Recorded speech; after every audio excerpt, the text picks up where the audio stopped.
Because Crown Zenith is a special set and not a main set, there aren't a whole lot of cards you need to worry about crafting here. All the remaining cards from the Sword and Shield era were tossed into Crown Zenith, along with some brand new artwork for old cards. Despite that, there's still a few cards with crafting in Pokemon TCG Live, but you'll be spending far less than the usual 30 to 40,000 credits it takes for a main set.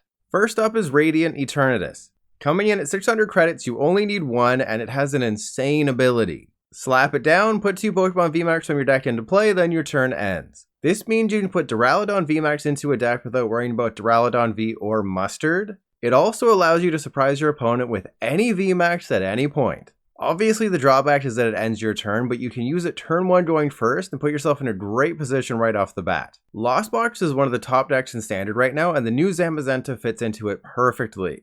For 3 energy, 2 metal, and 1 colorless, it does 220 damage so long as one of your Pokemon was knocked out the previous turn. Lists in Japan are doing well with 2 copies, and since I'm expecting it to be a holo rare, set aside 850 credits and get yourself 2. Perhaps the most important, most exciting card in all of Crown Zenith is a 60 hit point Badoo with the built-in bench barrier ability. While it's worth getting 2 at 40 credits each, keep in mind that they aren't safe from damage counters, so a Sableye can cause massive problems for your 60 HP Badoo.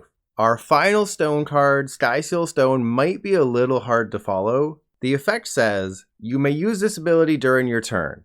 During this turn, when damage from the attack of your basic Pokemon V knocks out your opponent's active Pokemon VStar or VMAX, take 1 additional prize card.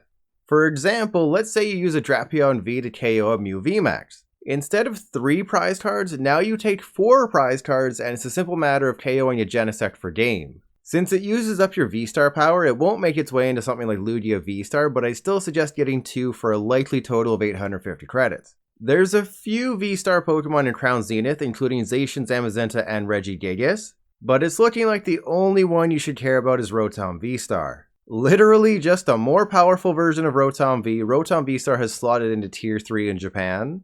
So if you want to try and play a tool-heavy deck with a lot of math, you want 3 of the V-Star at 1,025 credits each. Personally, I don't think any of the V-Star or the lone VMAX from Crown Zenith are particularly worth getting, but if you want the one with the most potential, go with Rotom. And the final card to look at is Luxray. We've seen something similar in the past with Talonflame, though Luxray is a bit worse. Luxray's ability says, if this Pokemon is in your hand when you are setting up to play, you may put it face down as your active Pokemon.